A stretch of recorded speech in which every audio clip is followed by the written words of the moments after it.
Here, and this is the fourth Hell in a Cell review. This is going to be a bit more of a long one because of the match is really long and it's also really good, so I kind of want to talk about it more.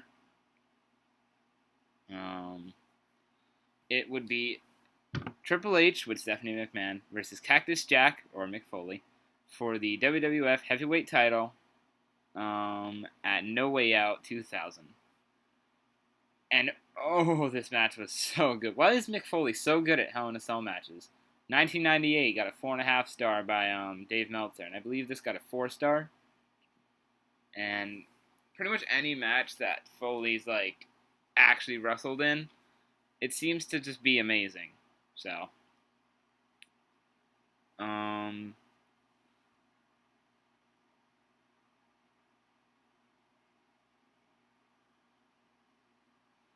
yeah. No Way Out, I believe, was February. I must say. Hold on, let me take a look. Yeah, February, which was about a month before Mick Foley and Triple H and The Rock and The Big Show main evented Mania 2000. So at the time, no one knew if he was going to end up actually main eventing anything.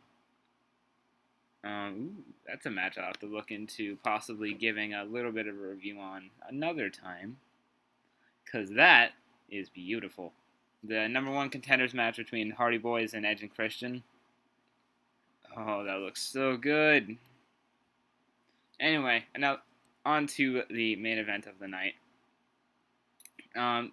This was... Okay, if Triple H lost, he lost the title, obviously. If Mick Foley lost, or Cactus Jack, I'm going to call him whatever I call him. It's going to be one or the other, so just keep in mind they're the same person. If he lost, his career would end. So here we go. There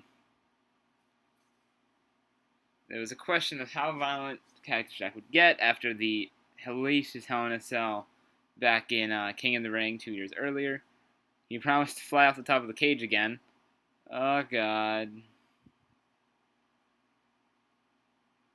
Alright.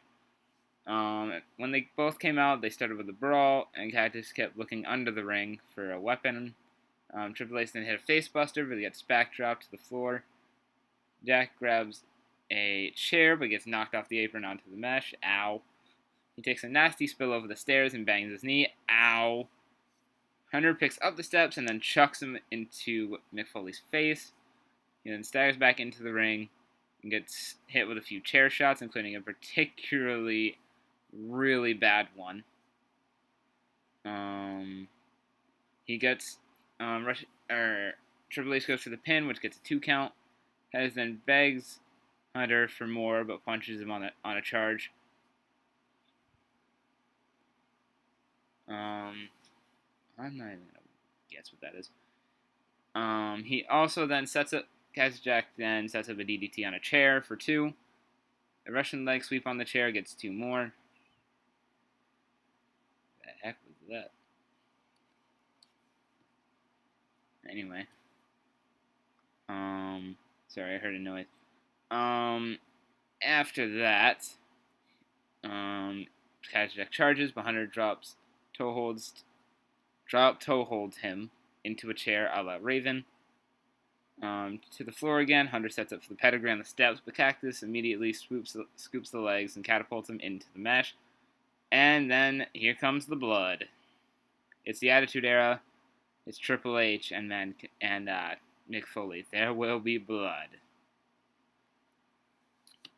Anyway, Jack then comes off the second rope and smashes a chair down on Hunter's head.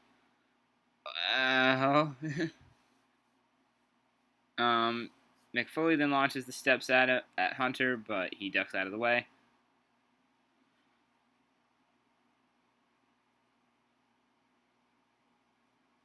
Oh yeah, but the steps went through the cage, giving Mick a way out. Oh God, this is a bad combination.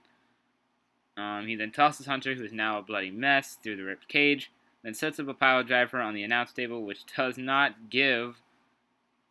Ow. He then tries to go up on top of the cage, which Steph stops him from doing. So Jack tosses the timekeeper aside and grabs a barbed wire 2x4. Oh, jeez, he had a name for it. Oh, I can't remember what the name of it was. Okay, I'll look it up and then I'll throw it in like the description or the comments or something because I can't remember. Hunter then he then tries to escape to the crowd before finally going up to the top of the cell. Oh God. Foley then follows, but he makes the mistake of tossing the 2x4 on top of the cage so he can climb. That's an error right there. That's a bit of a mistake. Hunter then nails him with the 2x4 and gives him a beating with it. Jack goes low and tosses Hunter into the corner where the top of the cage begins to give way. Oh God. And wouldn't that be a particularly sick bump because it's not over the ring? Yeah, if they fell through the corner of the cell, they wouldn't fall into the ring like Mick Foley did 2 years earlier. They'd fall right onto the floor. And that would probably kill somebody. Anyway.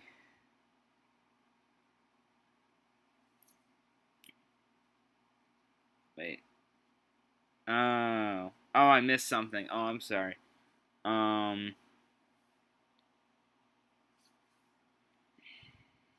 Okay.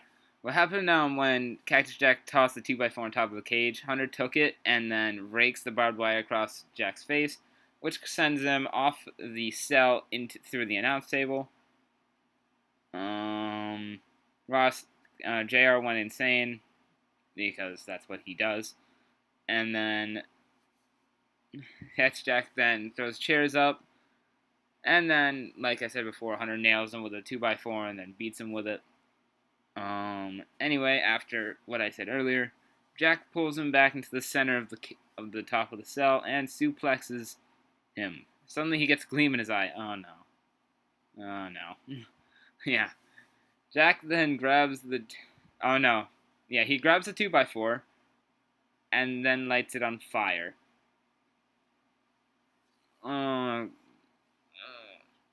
It's like they planned this match like they had like a mortician already set up they had a mortician set up by ringside right next to the paramedics. Like, I'm ready. Oh jeez. And then unfortunately he doesn't give Hunter a huge shot with it. It's kind of a bad hit. And then he goes for a pile driver. Hunter backdrops him out of it through the top of the cell and down to the mat. That's a famous little clip right there. The whole, like, he throws him over his head. Sorry, I messed up the camera. And, Cactus Jack then flies over his head. Straight through the thing. Makes a crater. Oh, God. Yeah, this time the mat actually gave way. And then Hunter drops down and kicks the Jack hand in that I know you're not dead way. And after that, Cactus Jack starts to stir, but Hunter gets very ruthless and kills him with the pedigree at 23:57. This was a hugely important match at the time. Much of the impact was undone, however, after Foley became unretired just a couple weeks later and got placed into the mini event, like I said earlier. And that's sad. It'd be like if a team got knocked out of the contention for the World Series, or knocked out of the playoffs or whatever, and then they let them play in the World Series anyway. So that kind of sucks. Mick Foley, though, did kind of become famous for not retiring, just like his best friend Terry Funk.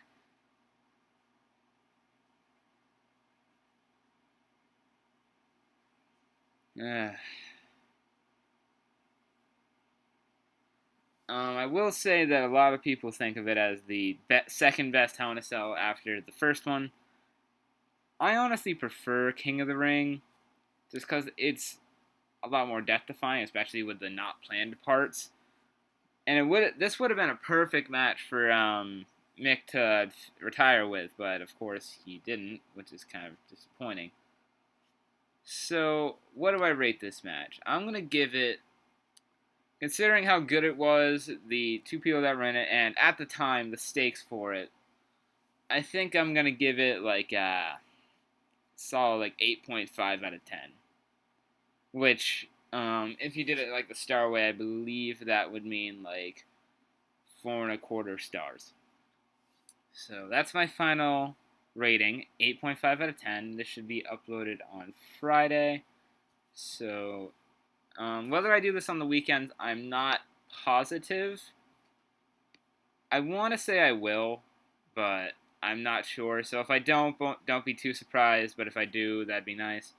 We'll see when we get there. So that would be it for this review on the Hell in a Cell at No Way Out. If you enjoyed, leave a like, comment, and subscribe, and I will see you guys either tomorrow or on Monday.